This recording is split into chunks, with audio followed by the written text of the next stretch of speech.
يا أيها الناس اعبدوا ربكم الذي خلقكم والذين من قبلكم لعلكم تتقون. يا أيها الناس اعبدوا، اے انسانانو عبادت کوي، ربکم الذي خلقکم، در رب ستاسو چې هغه ذات دی، خلقکم چې تاسو پیدا کړی ای، والذین من قبلکم او هغه کسان هم چې ستاسو نه مخکې وو، لعلکم تتقون، د دې دپاره چې تاسو بچ شئ. یو مخکې د درې ډلو تذکیره وشوله، یو د متقینو ډله ده، یو د سوچه کافرانو ډله ده، یو د منافقینو ډله ده. نو اوس دلته د درې واړو ډلو ته الله رب العالمین د عبادت حکم کوي چې کم د انسانانو د پیدایش اصل مقصد دی. دویمه خبره ده چې د صورت موضوع چې ده نو هغه ایمان دی. نو الله رب العالمین عام انسانانو ته حکم کوي په دې خبره باندې چې عبادت ته رابلی او ایمان ته رابلی. او مخکې تذکره شوې ده چې د ایمان بالغیب. نو اوس دا آیاتونه چې شروع شو نو دی کې د ایمان بالغیب دپاره دلایل بیانیږي چې ایمان بالغیب باندې دلایل څه دي. نو دلایل پې دا دي چې الله رب العالمین وس بیانوي دا په ایمان بالغیب باندې دلایل دي. په دې آیت کې الله رب العالمین د دوه قسمه توحید بیان کړی دی. یو توحید الوهیت چې دې ته توحید الوهیت هم وایي او توحید عبادت ورته هم وایي، او دویم توحید ربوبیت چې دې ته توحید ربوبیت او توحید معرفت هم وایي. نو دا دواړه قسمه توحیدونه چې دي په دې کې بیان شوي دي چې الله رب العالمین د دې خبرې حکم کوي چې تاسو عبادت وکړئ او دا عبادت زما دپاره خاص کوي. عبدالله ابن عباس رضی الله عنه به فرمایله چې قرآن مجید کې د څومره عبادتونو تذکره شوي ده نو دا عبادتونه ټول چې دي نو په دې کې توحید دی، د دې نه مراد به توحیدي. نو اوس په هر عبادت کې توحید مقصد څه دی، څنګه به په دې مونږ پوه شو. نو په هر عبادت کې د توحید مقصد دا دی چې د الله رب العالمین دپاره عبادت خاص کول. چې کم عبادت کیږي نو دا به صرف او صرف د الله رب العالمین دپاره کیږي، د الله نه علاوه د بل چا دپاره به عبادت نه کیږي. عبادت به د الله رب العالمین دپاره خاص نو دا په عبادت نه مراد توحید ځکه دی. او بیا دا وی چې یا ایها الناس اعبدوا، ای انسانانو تاسو عبادت وکئ. اوس دلته کې یوه خبره دا ده چې دا آیت د چا باره کې دی. نو په دې کې بعضې خلق داسې وایي، بعضې مفسرین چې دا آیت د یهودو باره کې دی، یا دا آیت د منافقینو باره کې دی، یا دا آیت د یهودو منافقینو باره کې دی. بعضې داسې وایي چې دې آیت چې کله یا ایها الناس راشي دې نه مراد مکې والی، بعضی وایي چې دې نه مراد عام عرب دي. خو صحیح او تحقیقي خبره چې کومه ده نو هغه دا ده چې کله یا ایها الناس خطاب راشي قرآن مجید کې اتلس ځله الله رب العالمین د یا ایها الناس باندې خطاب کړی دی عام انسانانو ته. نو د دې نه به مکې والا هم مرادي، عام عرب به هم مرادي، مسلمانان به هم مرادي، کافران به هم مرادي، هغه انسانان چې په هغه زمانه کې موجود او هغه به هم مرادي، هغه انسانان چې وروسته راځي تر قیامته پورې دا ټول به مرادي. څوک پیدا دي او که څوک نه دي نو په دې کې خطاب ټول انسانیت ته دی. او کله چې انسانانو ته خطاب وي نو د انسانانو تابع چې دي دا پیریان هم دي، نو دا خطاب پیریانو ته هم وي. لکه څنګه چې نارینهو ته خطاب وي نو دې کې زنانه چې دی د هغوی تابع یعنی دا انسانانو ته. نو چې انسانانو ته خطاب نو دوی کې پیریان چې دی نو هغه هم مرادي. نو دا خطاب عام انسانانو ته دی چې څوک پیدا وو که نه وو تر قیامته پورې چې څومره انسانان راځي. وس الله رب العالمین دا خطاب دومره عام ولی کړی دی.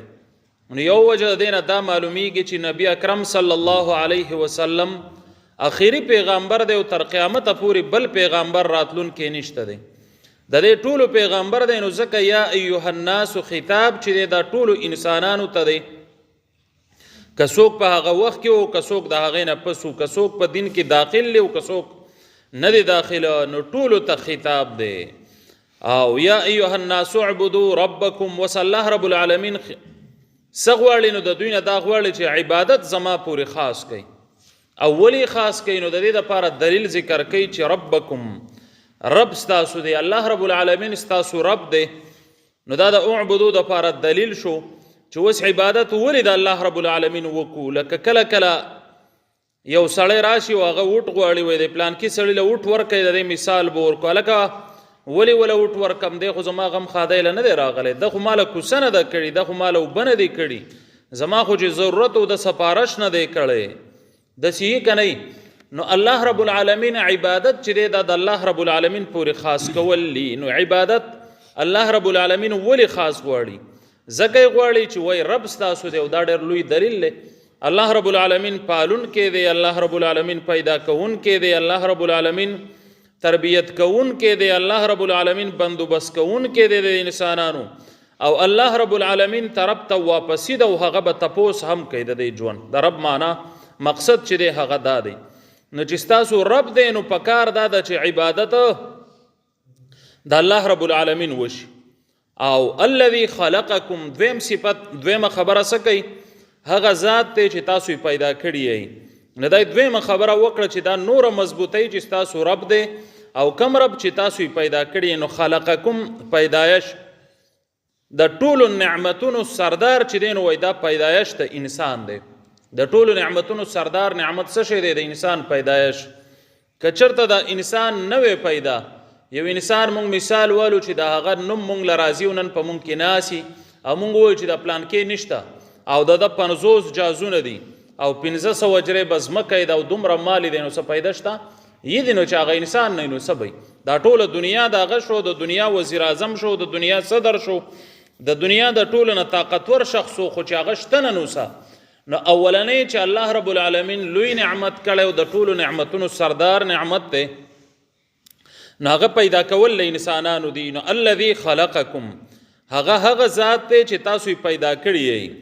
دویمه په دې کې دا اشاره هم ده چې د عام انسانان که هغه هر قسمه مشرکین دي، دوی دا خبره مني چې الله پیدا کړي مونږ الله رب العالمین یو. لکه هغه یو هندو سوال کړی دی په یو عالم باندې، وایي چې تاسو وایه چې جنت ته به مسلمانان ځي، نو دا مسلمانان به ولې جنت ته ځي؟ پیدا کړي مونږ هم یو، رزق مونږ هم راکوي، او جنت ته به تاسو ځئ، ولې به تاسو جنت ته ځئ؟ نو الذي خلقکم کې مقصد دا دی چې دا ټول خلق الله رب العالمین پیدا کړي دي، او دا خبره دا خلق مني چې الله پیدا کړي. خو وروسته چا ځان له بت نیولی، چا ونه نیولې ده، چا بابا نیولی، چا قبر نیولی دی.